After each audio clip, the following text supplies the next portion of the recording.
Welcome to the basic of surface heliports. A heliport may be at surface level or at an elevated level on a roof or platform, or offshore on oil platforms.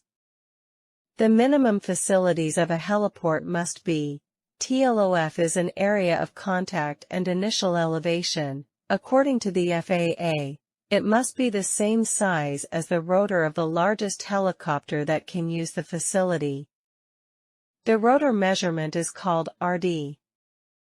And according to the ICAO, it must have a diameter that is 0.83 times the largest dimension of the largest helicopter to be used by the facility, and the largest dimension is called OL. The FADO is a final approach and takeoff area.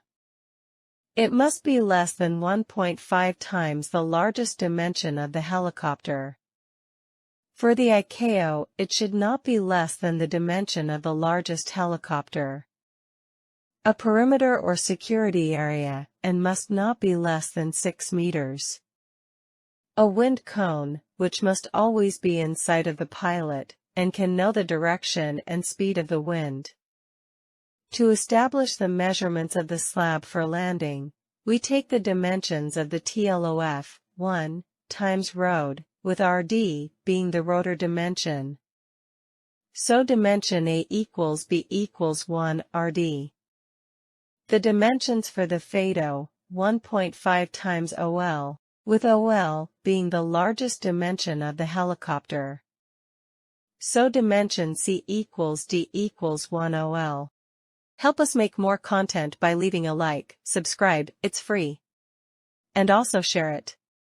Additionally, you can help us with a donation. And the information is left in the description of the channel. And the security area, we are going to separate it with a minimum of 6 meters from the FADO, for which F equals 6. If we are going to assume that the largest helicopter that will land at our heliport is a MIL Mi-26, which has a rotor dimension of 32 meters and a length of 40,025 meters. So RD equals 32 meters and OL equals 40.02 meters. Which means that A equals 32 meters, B equals 32 meters, C equals 60.03 meters, D equals 60.03 meters, E equals 1015 meters, F equals 6 meters. The facilities that could be placed at the heliport are perimeter lights, which clearly delimit the TLOF and the FADO. These lights are low and elevated. For the TLOF, green grazing lights would be placed, a minimum of 4 lights per side and 1 light in each corner, at a maximum separation between lights of 7.6 meters according to the FAA, and 5 m according to the ICAO. These lights will be at a minimum separation of 1.5 meters from the TLOF line, on the inside or outside of the TLOF area.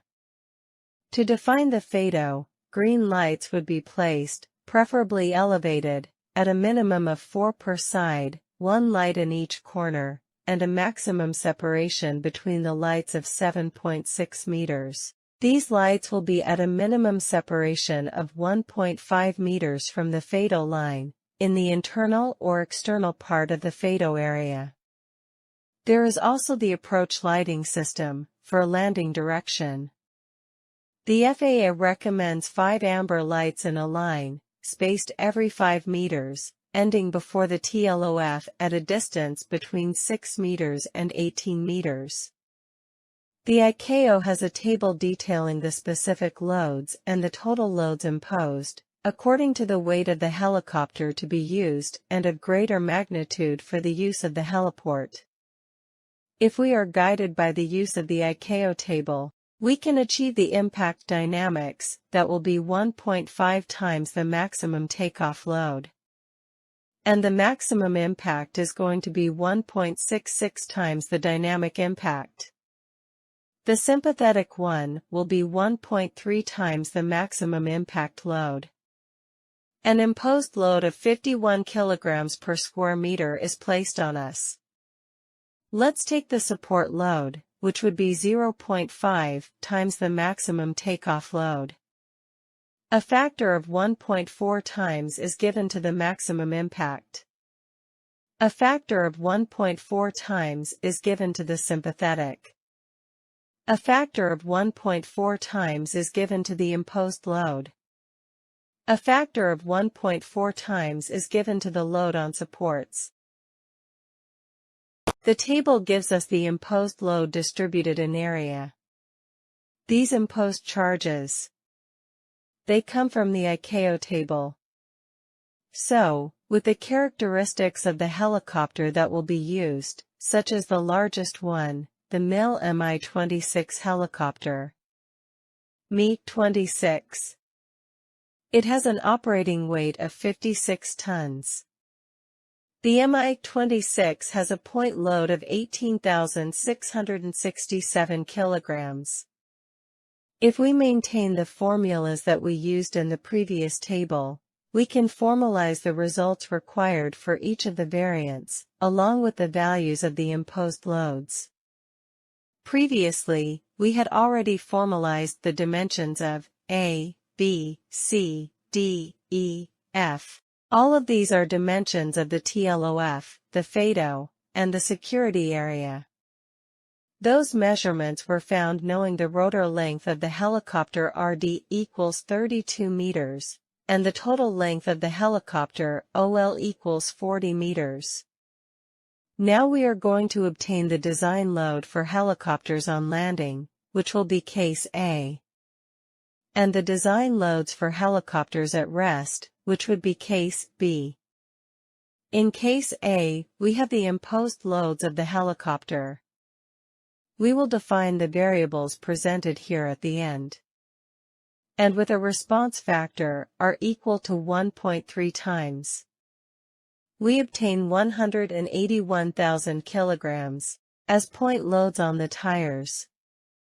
A lateral load, which with this formulation gives us 139,000 kilograms, which will be horizontal loads in any direction. This side loading is mainly for platform heliports, so we are not going to use it for our surface heliport. With the formula for the imposed loads, we obtain 71 kilograms, and it will be the load distributed on the slab that we are going to design for the heliport.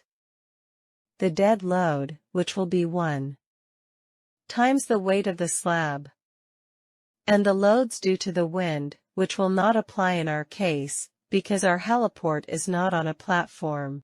In case B, we have the imposed loads of the helicopter, which with the formula we will have 139,000 kilograms, as point loads on the tires.